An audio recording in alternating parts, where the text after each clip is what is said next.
Olá, boa noite. Como vai? Vai bem? Tá no ar pela TV Pantanal, canal 22. Sextou, rapaz. Nós de ver que a semana voou. Na verdade, a gente que voou na semana, não é? Uma semana marcada pelo calor insuportável. Bom, insuportável não foi que a gente suportou, né? Mas as duras penas. Aqui chegou a marcar 44 graus. Teve um dia que eu marquei 42 lá em casa. 42 na sombra, cara. E aí teve dia também que foi 44 e assim por diante. Aonde vamos parar com esse calor, essa cuiabrasa, não é?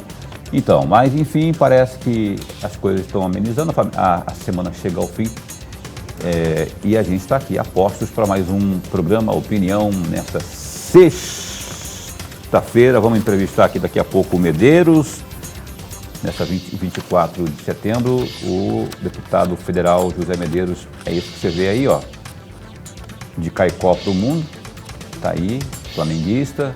Vai falar conosco aqui sobre política, sobre eleições do ano que vem, sobre a performance parlamentar dele lá no Congresso e também sobre Bolsonaro, afinal de contas, um momento aí que a gente viveu recentemente, continua vivendo ainda, mas deu uma amenizada aí, um momento tenso nas relações institucionais. Tem a sua participação via WhatsApp também. Se você tem alguma pergunta, sugestão, opinião, enfim, crítica, elogio, esteja bem à vontade a interagir conosco via WhatsApp, 99932-2529. É esse número que está aí na tela para você aqui participar aqui do programa Opinião nesta noite de sexta-feira. Cumprimentar aqui primeiro o Lorenberg.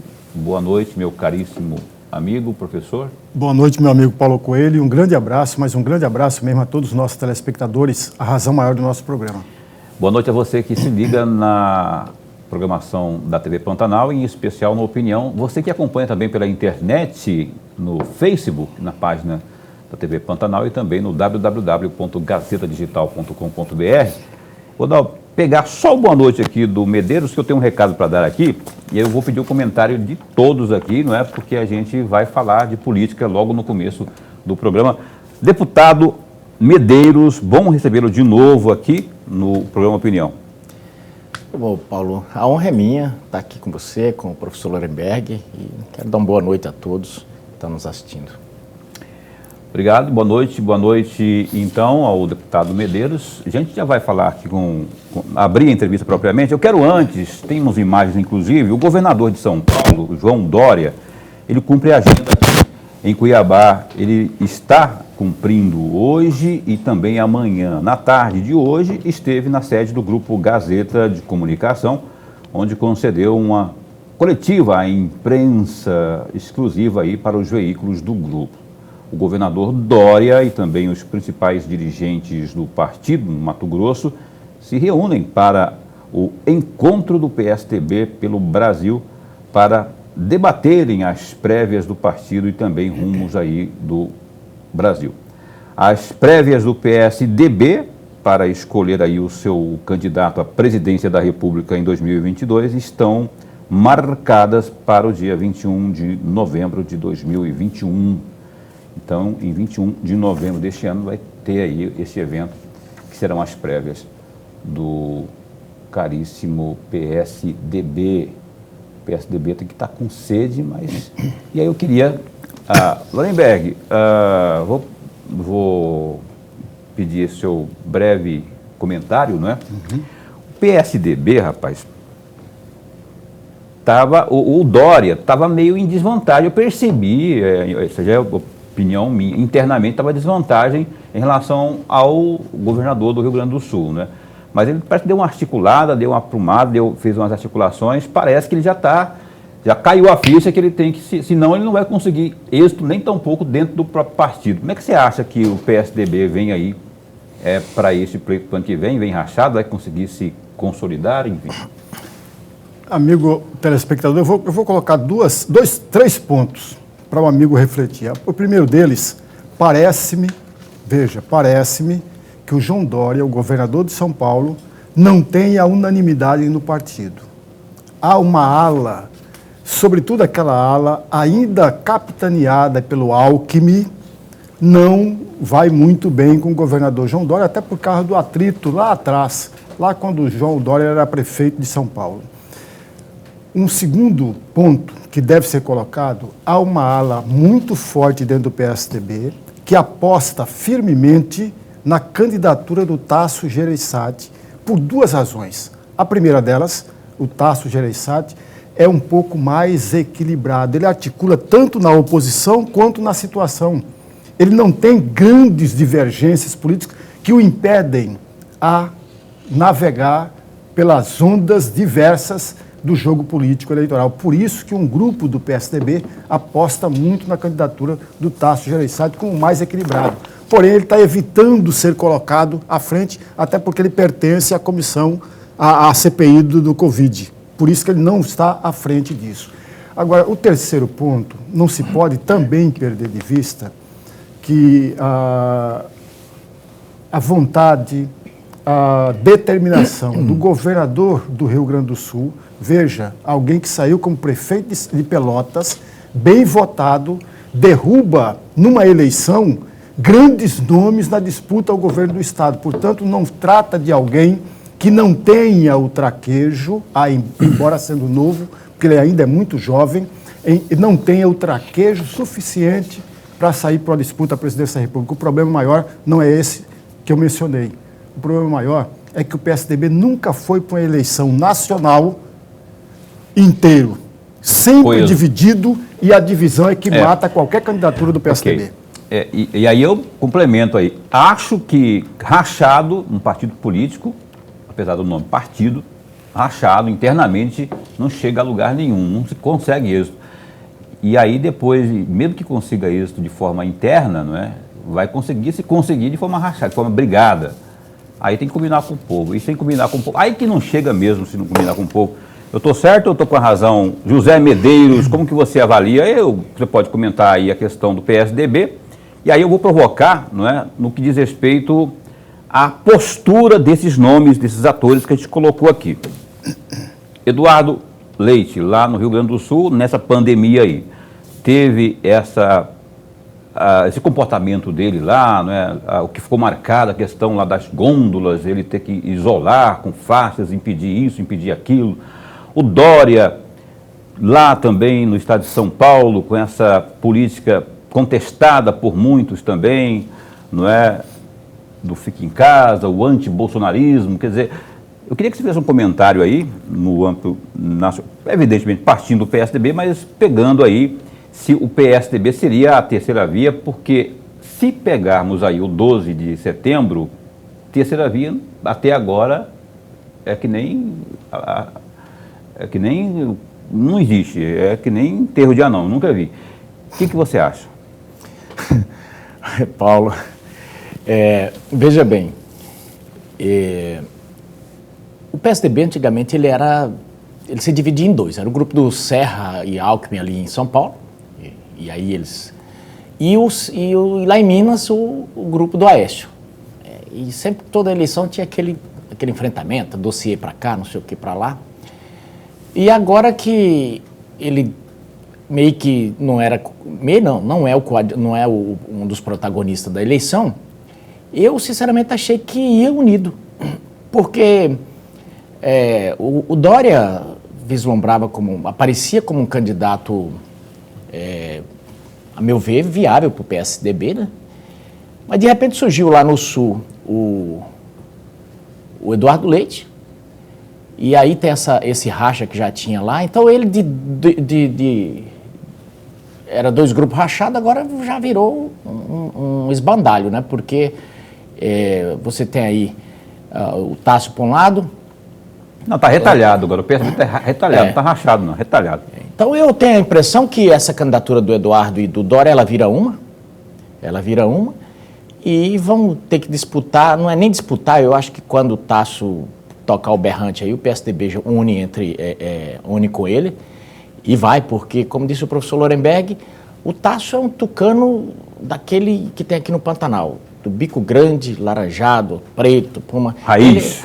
Tucano raiz, que é aquele que não sai do muro nem que jogue pedra. Então ele vai ficar ali até o último momento. Esses dois meninos, eles não têm o perfil do PSDB, essa que é a grande verdade. Eles se posicionam, eles falam, eles vão para cima, não é o perfil do PSDB. Então, eu vejo que a tendência deles é sair fora do PSDB, se não nessa, na outra. Eu acho que, eu concordo com o professor Lorenberg, eu penso que o candidato do PSDB ali vai ser o Tasso, até para uma saída honrosa. Esses dinossauros, todos, eles estão fazendo isso. No Podemos, por exemplo. Eu creio que no Podemos ali vai sair o Álvaro, por quê? O Álvaro não vai mais para o enfrentamento de governador nem de senador no Paraná. Então, para terminar bem, termina como candidato a presidente. O Tasso não vai para outra candidatura, eu também presumo. Termina como candidato à presidência e fecha a carreira. Deputado, o deputado José Medeiros, conosco aqui nessa noite, aqui, nosso entrevistado, eu abri com essa questão do Dória, porque ele está aqui no estado de Mato Grosso, e aí a gente fez o registro que ele esteve aqui no Grupo Gazeta hoje, onde concedeu inclusive a entrevista coletiva. Mas o Medeiros, falando ainda de política nacional, o Jair Messias Bolsonaro tem uma, eu ia falar um palavrão, mas não é bem um palavrão, tem uma tara da oposição por nome Bolsonaro. Tudo que envolve Bolsonaro, o povo é contra, né? Se o Bolsonaro falar que, ó, tem uma lua aqui que vai resolver tudo, o pessoal é contra. Eu queria que você dissesse sobre a terceira via, que eu perguntei agora há pouco. Não tem, até agora não apareceu aquela terceira via de fato, né? Está cedo talvez ainda, mas o Podemos está se posicionando de que forma em relação a esse quadro aí? Olha, você falou certo. A terceira via está que nem um umbigo de freira. Todo mundo diz que existe, mas ninguém vê, ninguém nunca viu, né? Então, o que ocorre? Os partidos vão colocar candidaturas, pode ter certeza. Para quê? É aquela estratégia de negociar no segundo turno, né? Então, o PSD, o Kassab, está lá, quer colocar e vai colocar o Rodrigo Pacheco, por quê? O Rodrigo Pacheco está no meio do mandato, sai, não tem nada a perder, e ele se apresenta como aquele, né, elegante, tá, aquele menino todo bem engomadinho e tal, vai colocar lá como a terceira via, sai lá 2 ou 3 candidatos mais, o Podemos vai colocar provavelmente o Álvaro, não creio que o Moro venha, eu acho que o Moro vem para uma candidatura de Senado. Então vem o Álvaro lá também, bom candidato para uma disputa dessa, mas eu não vejo nenhum com punch para poder entrar nessa eleição. Eu penso que essa eleição está cristalizada, de um lado e do outro aí. Ou é de um lado ou de outro. E não vejo essa ação. E quando você falou sobre essa, vamos dizer, esse fetiche do pessoal em relação ao Bolsonaro, é justamente porque a população fez eu acho que fez de pirraça. Parece que eu tenho dito lá, às vezes as pessoas ficam reclamando, eu digo, olha, se vocês não tivessem cometido pecado, por que será que Deus colocou o Bolsonaro no caminho de vocês? Porque o que a população fez foi realmente, em 2013 ela sai para a rua, depois ela vai lá e derruba o presidente, e aí o Alckmin formou o cenário perfeito para ganhar a eleição. Do ponto de vista da liturgia, do tudo que você precisa, estava pronto, o roteiro pronto para ganhar a eleição. Todos os partidos, tudo do jeito que manda o figurino. E o Alckmin perde aquela eleição por quê? Porque o povo resolveu colocar um outsider. E aí o Bolsonaro está colocado aí, está na garganta de todos esses caras, e aí eles acordam e dormem e vão acabar perdendo a eleição de novo, porque diz que é aquele negócio, tem a filosofia aí, diz que você olha para o abismo olha para você e ele te puxa, né? Eles não fazem outra coisa a não ser Bolsonaro, e vai acabar Bolsonaro arrumando as coisas aí e sendo reeleito. Lorenberg, escolhe uma das mais curtas suas aí para a gente encerrar esse bloco aí, que eu tenho 3 minutos. A mais curta que eu tenho é exatamente, deputado, tem uma frase aqui que o senhor deu uma entrevista no site Livre, no dia 2 de fevereiro, entre aspas, é um desperdício do dinheiro já investido no VLT. Uma obra que falta pouco para ser concluída. Fecham aspas. Eu tenho uma pergunta muito rápida. O senhor poderia dizer o porquê se posicionou contra a troca de modal do VLT para o BRT? Porque é absurdo. Eu não posso concordar que você jogue dinheiro no mato. Esse dinheiro é do FGTS, esse dinheiro é de todos os municípios. Lógico que todos os municípios concordam que seja colocado na capital e aqui é um cartão postal para o nosso estado. Agora, você chegar por causa de para atender 2 ou 3 amigos e trocar um modal e colocar, e a coisa começou se falando em 300, subiu para 400 e agora já está 600, você pode ter certeza. Se a gente deixar, vai trocar esse modal e esse BRT vai custar mais de R$ 1 bilhão. Então isso aí é patifaria. Eu não faço discurso, não faço debate político na base do aponta-dedo, você é corrupto, eu acho que isso é baixo nível. Ele fez uma coisa essa semana que não se faz. Diz que quem defende o VLT é porque defende a corrupção. Ele está errado, o senhor está errado, governador. Não se faz o debate político assim. O que a gente está contestando não é modal em si, é a troca de uma obra, de um modal, depois dela estar 70% paga, mais de 50% concluída, e está intempestivo o momento de troca. Já passou esse momento. Teve corrupção no início? Teve. A maioria das obras no país teve, mas o Rio São Francisco, a transposição teve, o Tribunal de São Paulo teve, e as pessoas foram punidas e você termina a obra. Você não joga tudo no mato. O senhor não faria isso na Bimetal. E a CPI lá, que o senhor está articulando lá no Congresso? O STF, assim, pacificou essa questão. Ela simplesmente disse o seguinte: os governos federais, os governos estaduais, ele pode, a ala federal pode ver ele batendo a carteira do contribuinte ou do erário, que você não pode fazer nada. Então, assim, você não pode investigar, não pode fazer CPI, está lá.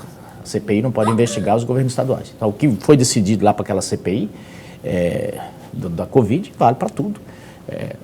Aí tem que ser com a Assembleia ia fazer e não vai fazer, provavelmente não vai mexer nisso. Agora resta que a gente espernear. Eu, por exemplo, já uma equipe jurídica pronta, para no momento que ele pôs esse negócio aí, nós vamos contestar, nós vamos colocar, vamos fazer a defesa do povo mato-grossense, porque não faz sentido.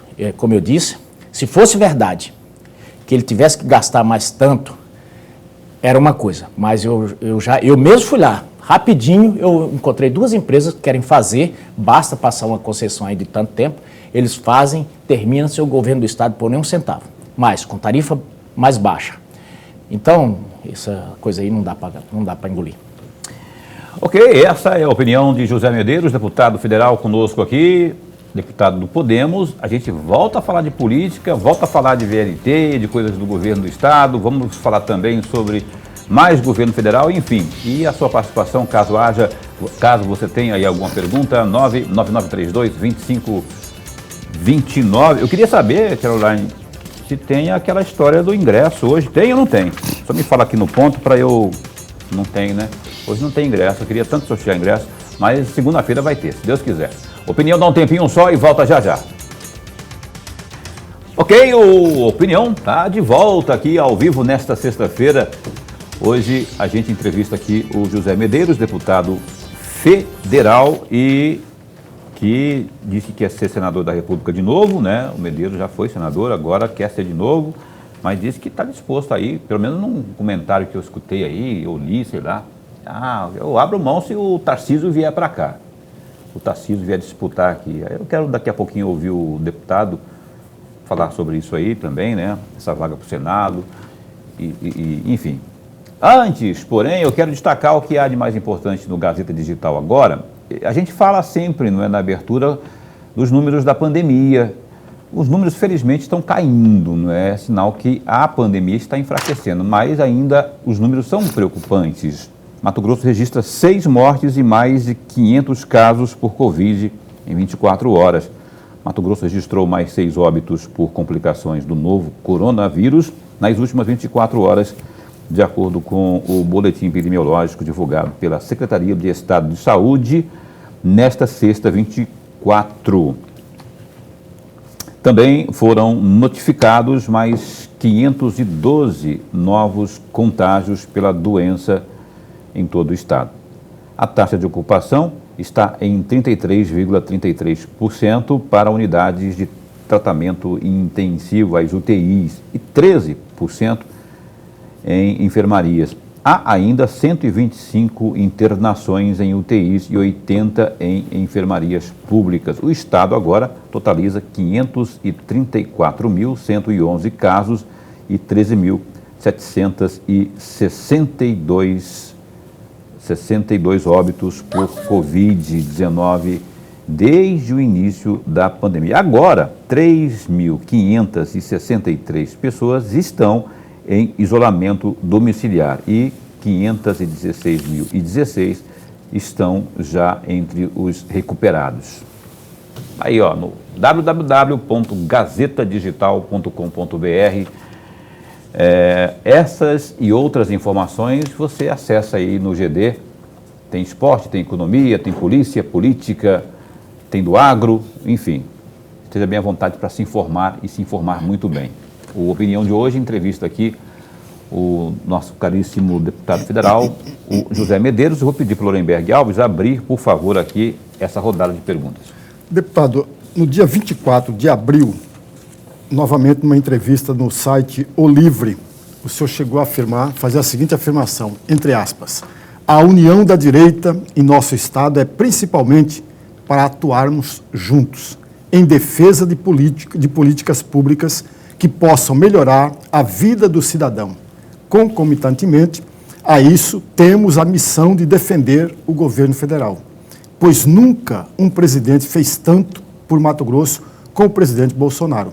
Infelizmente, se apropriam das ações do governo federal, como é o caso do governador Mauro Mendes. E o presidente já pensando no processo eleitoral do ano que vem. Fecham aspas. Eu tenho duas perguntas, eu vou fazer as duas juntas, deputado, para ficar melhor para o senhor. O senhor poderia comentar rapidamente essas ações do governo federal que estão sendo apropriadas pelo governo do Estado de Mato Grosso? E uma segunda, qual é o balanço que o senhor faz a respeito da união da direita em Mato Grosso? Muito obrigado pela pergunta, Lorenberg. Bom, de cara, as ações do Covid no país inteiro, de fato, a coisa é meio anormal, né? A gente, não é só Mauro Mendes, não, é histórico, não é só também do Bolsonaro. Geralmente o governo federal, talvez até pela distância, nos municípios e nos estados costumam se apropriar de obras do governo e feitos do governo federal. O sujeito tira decalque de ônibus, tira o decalque do governo federal, coloca lá como se fosse do estado e por aí vai, essas coisas todas. Mas nessa Covid foi muito emblemático. As UTIs, todas essas UTIs que tem aí, tem grande parte do governo federal. Isso aí foi apropriado, a parte de saúde toda foi apropriada pelos governos e até os recursos foi apropriado também. O governo negou, chegou a colocar carimbo de fake news nos cards da Secretaria de Comunicação do governo federal. Paralelo a isso, nós temos, por exemplo, a discussão da 174, o governador, toda vez que vai falar, joga a responsabilidade para cima do governo federal, não fala que a rodovia não saiu porque está mais de ano lá a licença ambiental e por aí vai. Mas eu acho que a mais emblemática de todas elas foi essa história da ferrovia Rondonópolis até Cuiabá. Isso aí foi uma coisa vergonhosa, uma gambiarra que, graças a Deus, para o estado de Mato Grosso, não prejudicou o projeto da Ferrogrão, porque tinha toda uma estratégia do governo federal de buscar investidores, de aprovar o projeto 261 no Senado, para poder, quem quisesse fazer ferrovia, o cara tem lá um dinheiro parado e ele quer investir numa ferrovia, ele poder investir. E o Tarcísio vem há tempos tentando aprovar, há mais de ano, desde o início dessa legislatura, tentando aprovar esse projeto. Não aprovava, turma sentada. Pezinho nosso aqui, pezinho daqui do Paiaguás, em cima desse projeto. Não sei com qual interesse, mas estava. Pode negar, vai negar, mas tinha o pé nos nossos 3 senadores, não fizeram esforço para aprovar esse projeto. E aí o ministro Tarcísio resolveu colocar uma medida provisória. Foi só ele falar em colocar uma medida provisória que ele estava aqui na sexta-feira, nós discutindo tudo sobre infraestrutura, não foi falado nada. Na segunda-feira, o governador anunciou que já estava pronto e já estava lançando o edital naquele dia de tarde para uma ferrovia cujo governo não consegue terminar nenhum VLT, que já estava tudo pronto. Qual a expertise do estado de Mato Grosso? Zero nisso aí, do estado, não do governo. Então, assim, se apropriou de um plano que já está, isso aí já estava traçado, havia uma estratégia para que o governo, para que o estado fosse beneficiado com a concorrência entre as ferrovias. Não, vamos fazer aqui para o lobby da ROM Beleza, não somos contra a ferrovia, é bom que saia. Mas se saísse do plano que o governo federal vinha fazer, ia fazer o quê? Com aquele direito de passagem, com tudo. Espero que ele faça ainda. Que ele volte atrás, consiga negociar com esses caras, porque a ferrovia da Rumo, que sai de Rondonópolis até Santos, ela é um caminhãozão. Ela baixa um pouquinho o frete, porque foi feito numa modelagem que eles colocam o preço que quiser, só tem eles lá. Bom, aproveitaram e fugiram do Tarcísio e vieram aqui negociar com o governador. E o governador, eu estou fazendo a ferrovia do estado. Muito bem, tocaram aí até Lucas. E o intuito não era nem esse também, nem só esse. O intuito era inviabilizar a Ferrogrão. Porque criava esse medo aí, eles falavam, não vai ter ninguém que vai querer fazer uma ferrovia lá com essa bagunça aqui. Mas não deu certo. Assim que colocou a medida provisória, já temos gente interessada e já apareceu um que vai construir, já pediu autorização para construir de Água Boa a Lucas. Seu governo precisar colocar 1 centavo. Nós fomos lá lançar em Mara Rosa. Então, é esse tipo de ações que eu acho que eu falei nesse sentido, esse tipo de se apropriar de coisa. Veja, um projeto desse tamanho, o cara vai lá e pega. O governo federal não passou o recibo. Falou, quer fazer, faz. Tomara que saia certo, tomara que Mato Grosso não tome prejuízo com isso. Já esteve aqui nesta bancada o senador Jaime Campos, por exemplo, esteve aqui criticando, inclusive, a infraestrutura do governo federal no estado de Mato Grosso. Obras propriamente novas, não é? Que até agora, ou até aquela hora, né, ou até aquela ocasião, que o Jaime esteve aqui tem uns 4 meses, talvez, não havia ainda o braço forte do governo federal aqui, exceto aquela conclusão, mas não foi lá no Pará, da 163. E aí, o que o senhor tem a dizer sobre isso aí? É o gato miando? Gato, Jaime é gato, tem se comportado como gato, comendo e miando. Primeiro que a gente tem que saber o seguinte, a coisa mais rápida de uma rodovia, de uma ferrovia, é quando você começa. O difícil é o que está para trás. Com 6 meses desse governo, do presidente Jair Bolsonaro, começou-se a infraestrutura de Mato Grosso. Alguns projetos já prontos. O que, por exemplo? Vamos até para dar nome a... Não, começou o plano... Anel viário aqui... Não, deixa eu passar aqui o que... Quando eu digo começar, é o seguinte, você tem que ter um plano. Qual era o plano? Nós temos um plano para Mato Grosso de infraestrutura. Tanto é que eu fui pedir a rodovia aqui, Poconé, a Corumbá, o Tarcísio falou, não, meu Deus, nós estamos com um plano aqui, deixa a gente ver se a gente consegue terminar esse, e aí depois a gente pensa em mais. Qual é o plano? A 174, terminar a 174, terminar a 242, terminar a 158, terminar a 080, fazer as pontes, terminar as pontes lá, aquelas pontes que arrebenta com Barra do Garça, aquelas coisas todas, fazer o contorno rodoviário ali, fazer mais as pontes lá em Aloysio Alves, Cocalinho e a FICO, que é aquela ferrovia que vai beneficiar de forma extraordinária, porque aí você liga, qual é o plano do governo federal? Nós temos a Norte-Sul, que está lá no Itaqui, no Maranhão, e vai até Santos. Você tem a que sai de Ilhéus, a leste-oeste, que vem até Mara Rosa, que vai até Água Boa e vai vir até Lucas. E aí, ligando isso na Ferrogrão, que vai até Miritituba, lá no Pará, com a Ferronorte, que vai até Santos de novo. Qual o objetivo disso aí? É você ter uma integração, mais 242, mais 080, você ter uma integração rodoviária, ferroviária, de forma que você possa baixar o frete. O objetivo é baixar o frete, porque nós competimos com países com infraestrutura extremamente estruturada. Então, nós começamos a ter a ligação, porque antes a gente tinha ferrovia que ligava nada a lugar nenhum. A Norte-Sul ficou um tempão, parada, não tinha carga, não tinha como, porque ela não ia a lugar nenhum. Ela saía lá de Itaqui e aí ia para onde? Então agora já chegou a Santos e aí vai ter essas ligações, porque você de repente vai ter soja de repente ou qualquer outro tipo de insumo, de produto, vai sair de Água Boa, por exemplo, vai para Ferronorte ou para Norte-Sul, que pode ir para Itaqui ou pode ir para Santos ou pode ir para Ilhéus. E por aí vai. Então o objetivo, quando eu digo o planejamento, o que Mato Grosso ganha, é isso. Primeiro, o planejamento. Mas o planejamento já não era para estar sendo executado ou já está sendo executado? Não, o planejamento está pronto. Não, a obra propriamente, não é? Eu queria falar da questão. A obra começou, o resultado. agora foi lançado, foi lançado semana passada, o presidente foi lá, eu tive presente, foi lançado, e aí eu digo, quando eu digo, a gente não pode ter ranço. Eu, por exemplo, tenho críticas ao governador Mauro Mendes, se a gente precisar sentar daqui a pouco, eu sento com ele, porque não é pessoal. Mas o Estado não pode ficar ao sabor dos ódios e dos ranços do Mauro Mendes. Ele tem um ranço com o Manuel, Cuiabá é prejudicado. Não gosta do Zé do Pátio, não tem uma obra em Rondonópolis. Agora foi lá, disse que vai lançar alguma coisa. Está chegando o período eleitoral, né?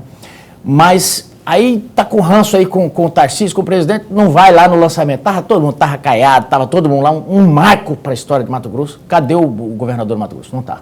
Ainda bem que foi o prefeito lá de Água Boa, representou muito bem. Estive lá junto com o senador Wellington e representamos o estado de Mato Grosso lá. Mas já vai dar início a isso. As pontes já estão ficando prontas. As pontes já estão ficando prontas. E essas rodovias, nós estamos ainda vencendo a essas coisas que ficaram intransponíveis no Brasil, que são até uma caverna aqui, aí, meu filho, 2 anos para você conseguir a liberação da obra. Então, nós estamos vencendo esses gargalos ambientais. Então, eu digo que o Mato Grosso está muito bem em termos desse planejamento, porque a gente nunca teve na pauta, nós nunca fomos prioridades. Essa que é a Tem que começar do zero, então, está dizendo, né? Tem que começar do zero. Foi. Ô, Lorenberg, por favor, caminhar para o final do primeiro bloco, do segundo bloco. Eu fiz 2 perguntas anteriormente, o deputado só respondeu uma. Então, eu vou repetir a segunda questão. Qual é o balanço que o senhor faz desse movimento de unir toda a direita em Mato Grosso em prol de uma candidatura a governo do Estado? Verdade, perguntou isso mesmo. O que acontece? Foi o professor Lorenberg mesmo que falou aqui sobre, no início lá, falando sobre a questão do PSDB, que o PSDB nunca foi inteiro e talvez por isso perdeu todas as eleições que disputou depois de Fernando Henrique. E a direita, ela tem muito pouca experiência. Aliás, esse termo direita nem existia praticamente em Manaus. A gente só não tinha o pessoal do PSDB, que boa parte dessa turma que está hoje aqui, esse dia estava a turma criticando muito o PSDB, eu falei, gente, vai devagar, porque todo mundo aí votava no Aécio. Esses 57 milhões votavam em alguém, não era no Lula, então foi no Aécio. Eu falei, então, o que ocorre? Por ser novo, assim, todo mundo ali se sente um líder e quer montar um grupo, né? Isso é importante, forma lideranças, mas eu tenho dito, olha, a gente tem que copiar algumas coisas da esquerda. Eles discutem, aliás, eles marcam a reunião para definir a próxima reunião e falam. Mas quando eles definem uma coisa, está decidido, não se discute mais. E nós temos um candidato aí, nós estamos enfrentando tudo. Se você pensar em imprensa nacional toda, nós estamos enfrentando boa parte do Ministério Público, parte do Judiciário, parte da universidade, porque essas pessoas foram formadas sob a égide de uma ideologia que era o que tinha, né? Então, é natural que hoje estejam conduzindo o país e é natural também que se insurjam contra alguma coisa que eles não concordam, que eles acham que não deva ser o modelo de país. Então, e nós estamos apresentando esse tipo de coisa. Hoje, por exemplo, eu vi uma coisa terrível. Uma repórter foi entrevistar uma garota, uma cantora, aí ela falou, e aí, você está... como é que é o seu trabalho sobre feminismo? E a menina, muito nova, espontânea, falou, você está louca? Que feminismo? Ela foi escorraçada da entrevista porque não concordou, porque simplesmente não concordou com aquele padrão estabelecido da repórter. Isso foi na Globo, aquela menina. Eu fiquei olhando e falei, realmente é um choque que está havendo. E isso vai culminar lá na eleição. Mas a direita, para conseguir sucesso, não vai poder ficar confiando numa onda Bolsonaro que vem e leve tudo, numa voz soroca que leve tudo. Vai ter que se organizar, porque não existe política, não existe maneira nova de fazer política. Não tem tempo para organizar ainda, né? Porque já era para estar... Não, já estamos trabalhando bem. A gente está trabalhando um pouco na moita, porque nós estamos enfrentando gente aqui do naipe do Cidinho, do naipe do Mauro Mendes. E eu não estou falando isso do Cidinho pejorativamente, não. É a habilidade que tem. O Cidinho é um articulador nato. E você veja que ele cooptou em dois. Nós fizemos uma reunião ele já foi lá e tirou o PSL. Foi lá e tocaram o PSL. Não vou falar que comprou, mas deu um cargo lá para o presidente. Tá lá o PSL já com o negócio, o deputado já está tudo lá, já tomou. E se a gente der bobeira, se a gente ficar mostrando as cartas toda hora, daqui a pouco não tem ninguém. Então, nós estamos trabalhando, por exemplo, alguns candidatos, eu falei daqui da última vez, a gente colocou, alguns candidatos puseram, pré-candidatos colocaram a cabeça, no outro dia estava a Cefaz, estava a SEMA, estava a IDEA, estava todo mundo. Foi uma coincidência, mas o cara levou 1 milhão de multa. O outro levou. Ah, estava errado? De repente estava. Mas, enquanto não era candidato, estava tudo tranquilo. Tá certo. O deputado então federal tem que se unir. José Medeiros tem que se unir. É união ou derrota. Se rachado, que nem eu falei. Não vai jogar. Não vai. Não vai. Bom, a opinião vai dar um tempinho só para o break comercial e volta já já. Não sai daí.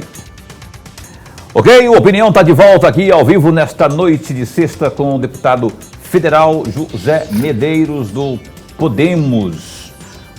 Falávamos do presidente Bolsonaro nos blocos anteriores, não é? Eu estava ouvindo e lendo também alguma coisa agora no fim da tarde que o setor de comunicação do governo federal divulgou uma nota dizendo que o presidente Bolsonaro estará afastado, não é verdade, estará em isolamento nos próximos 5 dias, por conta desse contato que teve lá com Queiroga, né, que está com Covid-19, e vai fazer o exame ao final desses 5 dias aí para saber como é que está um exame, esses mais qualificados, os mais recomendados, né? E após 5 dias estará aí em acompanhamento.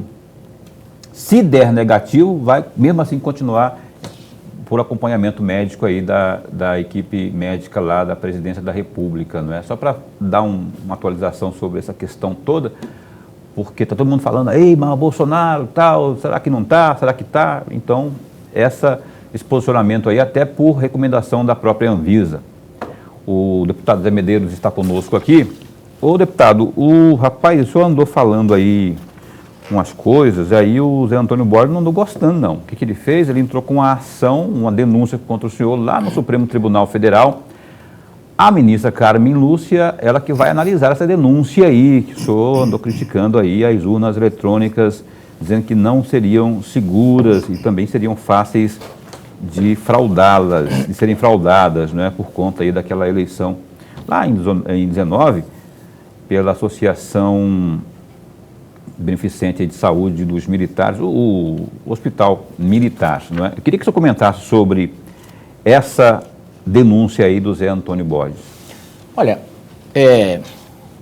eu não vou nem dar palanque para esse sujeito, mas veja bem, eu respeito o Ministério Público, como respeito todas as instituições.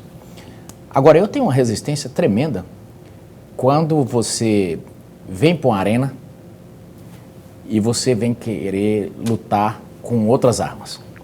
A arena política é assim. Você fala uma coisa, o outro contesta. Eu, por exemplo, passei numa rodovia hoje lá, a rodovia estava asfalto, casca de pão lá. Eu filmei, o governador agora soltou uma nota, eu vou contestar a nota, mas você faz a política, está dentro da política. Agora, o sujeito vem para a política, não é papel dele, ele devia estar lá no canto dele vendo processo. Não é papel dele vir para a política. Ficar comentando, se metendo no negócio. Se ele quer vir para a política, põe uma botina, vai para o sol, vai pedir voto, vem ser xingado aqui nas redes sociais. Então. Mas aí os caras querem vir para a política, quer falar o que quer, falar o que quiser nas redes sociais, ofender os outros, falar mentira e não quer ser contestado. Aí quando você contesta, quando você faz o contraponto, eu vou representar. Vai, representa. O papel foi feito para isso. Então, eu tenho uma resistência. Quer agradar, quer aparecer, quer agradar o governador, agrada de outro jeito. Agora, o cara sem moral nenhuma para fazer qualquer contestação, o sujeito que...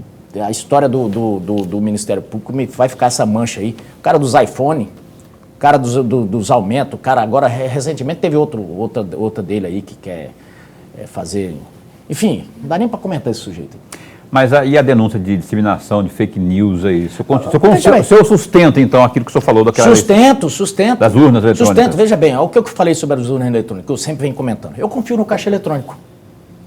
Mas eu acho que eles são invulneráveis? Não. Não, porque não existe. Eu venho dessa área, eu fui badeco. Quem não conhece o que é badeco, gente, badeco é auxiliar de serviço geral. Mas eu comecei mexendo... Orelha seca. Orelha seca. Eu comecei varrendo oficina de computador e terminei sabendo alguma coisinha lá. E terminei mexendo com programação e tudo. Eu não sou nem um hacker, mas eu sei o que pode fazer num sistema. Então, todos os sistemas são passíveis, por quê? Porque o meu cérebro, ele pode ser muito devagar, e o cérebro do professor Lemberg muito rápido, mas uma hora eu vou chegar lá. Então, o que um ser humano fizer, o outro vai fazer, e sistema é inteligência pura. Então, eu disse sobre as urnas que eu acho que nós devemos modernizá-las sempre, porque os bancos fazem isso com o sistema. Agora, nós temos as urnas da época do Light, do tijolão. Nós já estamos na época do smartphone, que tem aí mais de 200 patentes. Então, a minha discussão sobre as urnas era essa. E eu desmenti ele porque ele estava espalhando o que a Folha de São Paulo tinha dito e que o Barroso tinha dito, que isso sim é fake news. Que nós estávamos propondo no Congresso a voto em cédula. Isso é uma fake news. E aí, como eu gosto de falar o português, claro, isso é uma mentira. Nós não estávamos falando que era a volta ao voto em cédula. Nós estávamos falando que a gente queria que tivesse uma impressora acoplada para quando ele visse o voto na tela digital, ele apertasse um botão, imprimisse aquele voto, caísse numa urna lacrada, aquela urna ia ficar sob posse do TRE, para que se houvesse alguma dúvida sobre o pleito eleitoral, pudesse haver a possibilidade de você conferir aqueles votos. Por quê? Porque é bem mais confiável o troço materializado lá do que o troço aqui no sistema, porque o sistema é possível, dependendo do malware que tiver lá, do programa, do software, é possível você fraudar. Aparece a foto aqui do Paulo, mas o voto foi para o professor Lorenberg. É possível. E se imprimir, não. Apareceu o cara, votei no Paulo. Imprimiu o negócio do Paulo, pronto. Eu sei. Mas e a informação de que não é conectado à internet? Essa informação, o Barroso... Essa conversa fiada. Essa conversa fiada por quê? O que tem na urna é um software. E se eu, na programação do software, os caras que tem... Quem faz isso é um ser humano. Se eu coloco já o trem lá, já feitinho, o código-fonte da urna, com esse programa, todos os votos. A cada tantos votos para o Paulo, vai tantos para o professor... computador é tudo programado mesmo. Tudo programado. Então é o seguinte, pode estar desconectado. No momento de conectar, ele vai mandar a informação que tiver. Memória, né? Fica na memória. Lorenberg, por favor, vamos correr aqui, porque senão a gente não consegue. Deputado, eu já ouvi nos bastidores, já vi em sites que o senhor pode sair candidato a governo do Estado. O que há de verdadeiro nisso? Posso. Mas espero que não. Espero que não precise. Não é o que o senhor quer, então? Não o que o senhor quer, afinal de contas, quanto ao pleito do ano que vem? A política é a arte do possível. E nós temos que ter um grupo, que nós estávamos discutindo, nós temos que ter um grupo para ajudar o projeto nacional, para fazer um movimento de enfrentamento aqui para ganhar o governo do Estado, eleger deputados federais. E aí você não pode ficar escolhendo em que posições vai jogar. Se amanhã ou depois o Tarcísio vem para o Senado, como é que nós vamos abdicar de ter um cara da estatura do Tarcísio representando o nosso Estado? Como é que foi a conversa com ele quanto a isso, a possibilidade de ele vir para Mato Grosso? Então, o que ocorre? Só fechando, se o Tarcísio vier para o Senado, e aí eu já falei para o Cidinho, já liguei para o Cidinho. Se for uma hora falar com ele, você vai ver o que eu falei. Porque quem começou com essa história de Tarcísio foram eles, o grupo do governo aí. Querendo me tirar da parada, eles vão negar, mas eu sei das coisas. Começaram a agitar o Tarcísio para poder vir. Vem para cá, que não sei o quê, aqui. Tá bom. Eu avisei para eles, falei, olha, não tem problema. Eu tenho um parafuso que ele é soltinho. Vocês me tiram do Senado, eu vou para o governo, mas sem pestanejar. Eu falei, agora não se esqueça que lá no Podemos a gente vende o couro caro. Eu vou ser o Abílio de vocês. Vocês vão gastar dinheiro, é bom para o Mato Grossense, vamos ter que fazer uma distribuição de renda danada. Mas eu vou para o governo se acontecer isso. Agora, eu tenho conversado com o Tarcísio, há a possibilidade dele vir? Há, mas muito remota para o Mato Grosso. Seria mais ou em Goiás... Ou São Paulo. Ou São Paulo ao governo. Mas, como eu estou dizendo, isso está longe ainda, essas coisas política é feita de prosa, a gente vai conversar muito, mas eu não tenho dificuldade de fazer isso, não. Até porque eu sei que a candidatura de federal, as coisas vêm por aí e vai ser aquele modelo que teve na última eleição, sem a sobrinha, né? E aí você enfrentando, eu acho que o último cara que o Mauro Mendes quer ver eleito é um cara que nem eu, a gente sabe o que acontece numa chapa. Você monta uma chapa, daqui a pouco ela está no chão, né? O governo do estado está no azul do ponto de vista financeiro, pelo que a gente tem informações aí, tem essa política, esse programa aí do Mais Mato Grosso, 9 bilhões e 500 milhões de reais, a arrecadação está boa, muito bem, obrigado e tudo mais. Eu gostaria que o senhor, enquanto parlamentar, fizesse um comentário aí, de 1 minuto e meio, 2 minutos no máximo, sobre esse momento financeiro que tem o Estado, considerando também aquela verba que veio da União para o enfrentamento à Covid, porque houve um grande estardalhaço, Medeiros está com fake news aí, dizendo que veio mais e veio menos, enfim. O quanto veio, na verdade, e se posicione a respeito. Veio mais de 5 bilhões para o governo do Estado e mais de 15 para o Estado todo, incluindo esses 5. Contando suspensão de dívida, contando auxílio emergencial, contando o que veio para os municípios. É o montante que veio para o estado de Mato Grosso. O governo nega porque quer e ele tem que estar no azul mesmo. Porque com esse montante que veio, essa dispensa de dívida e tudo mais, os 24% que ele socou de cara no FETAB, a cesta básica nem o Dante tributou aí a carne, está tributada aí na cesta básica. Ele sobe o preço de referência do gás, da gasolina, por exemplo.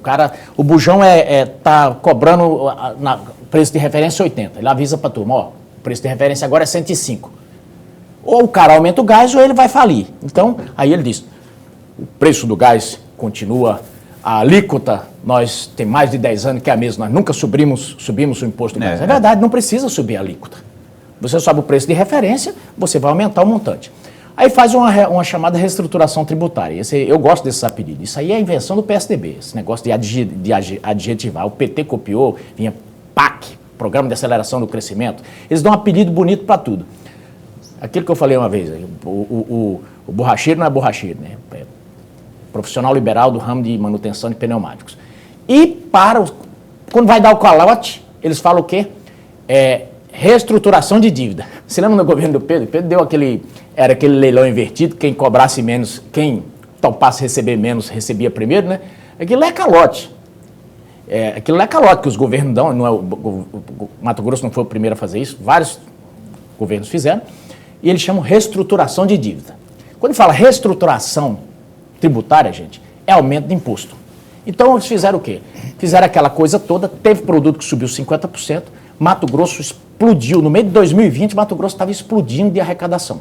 Então, como não fez nada, então tem que ter mesmo dinheiro aí. Esse dinheiro tem que estar aí. Porque, mas é um dinheiro ainda que está que nem, como eu disse, está que nem um bico de freira. Isso que existe, mas ninguém vê. Então, os asfaltos que saíram até agora é casca de pão. Mauro pode negar, pode me chamar de Mauro de mentiroso, como for, porque a prática ali é essa. Parece que eu até entendo e respeito a tática de defesa. Você está enfrentando um time e a tática de defesa tudo que você fala que é mentiroso. Esse que você ouviu hoje é aquele da MT-2... 175 lá perto do Mirassol. Aliás, a respeito disso aí, eu vou encerrar aqui dizendo o seguinte, que a respeito tem aqui uma nota aqui, ó, dizendo que a Secretaria de Infraestrutura esclarece que em agosto notificou a empresa responsável pelo asfaltamento da MT-175. Isso da 175 que o senhor tinha falado lá antes, não é? Essa nota aqui que o governo também emitiu, dizendo que já foi notificada aí a empresa que compreende lá o trecho Mirassol do Oeste, né, para então proceder aí com as correções feitas naquela situação lá. Essa foi um dos posicionamentos do governo do estado sobre o que o senhor chama casquinha de pão. E tinha uma outra também, que é da MT-100, né? o anel viário de Rondonópolis, e aí vai. Passava de noite tem outra aqui, nota também aqui do governo, dizendo que o deputado federal Zé Medeiros Fake news. demonstra aí o que mais? Demonstra desconhecimento, e tal. mais uma vez, seu propagador de fake news e tudo mais aí. O Ó, isso governo tá acontece. dizendo. Só para encerrar aí. Eu levo isso numa boa, mas é uma estratégia ruim do governo. Eu acho que o governador devia vir e dizer o seguinte, falou, olha, eu vou mudar os contratos e vou colocar mais dinheiro para que seja feito um asfalto decente. Não é empreiteira, não. Isso é conversa fiada. Todos os asfaltos estão fazendo. Eu conversei com o empreiteiro, ele falou, conversei com o empreiteiro, encontrei no aeroporto, falei, rapaz, que é aquilo que você fez lá, moço? Brinquei com ele, ele falou, não, eu fui contratado para aquilo. Se quiser que eu faça com 40 centímetros, eu faço. Então eles estão contratando para fazer aquilo. Então, se faz sério aqui, diz, olha, eu vou fazer 2.500, o governo do estado vai fazer 2.500 quilômetros de asfalto, mais do que o Bolsonaro vai fazer em todo o Brasil. Olha, o Bolsonaro faz asfalto com 30 centímetros de concreto. E quando não, asfalto quente é de 11 centímetros. Aí o cara faz de 1 centímetro. Esse de hoje lá era que eu media 1 centímetro. A de lá ainda era maior, era 3 centímetros. Então, o que ocorre, Paulo? Eu acho que ele devia mudar o sistema, começar a colocar asfalto bom. E o que ele fez hoje lá, é triste essa nota aí. Por quê? Foi mal pensada, talvez preguiça de final de semana. Devia fazer outra nota. Eu digo por quê? Como é que não anuncia? Como é que não anuncia que notificou a empresa? Conversa fiada. Bom, se eu não denuncio, ia ficar aquele asfalto lá. Tá pautando o governo, pelo menos. Deputado Medeiros, não tem mais tempo para nada, a não ser para pegar o seu boa noite. Obrigado por ter vindo aqui. Esse espaço está sempre a postos para bem informar. Só chamar. Boa noite. Tudo de bom. Ana Carla Costa, um abraço para você também. Nuremberg, até segunda-feira. Até segunda-feira. Segunda-feira com Wellington Fagundes, ao vivo às 7h30 da noite. Fica bem, bom fim de semana. Fica com Deus também.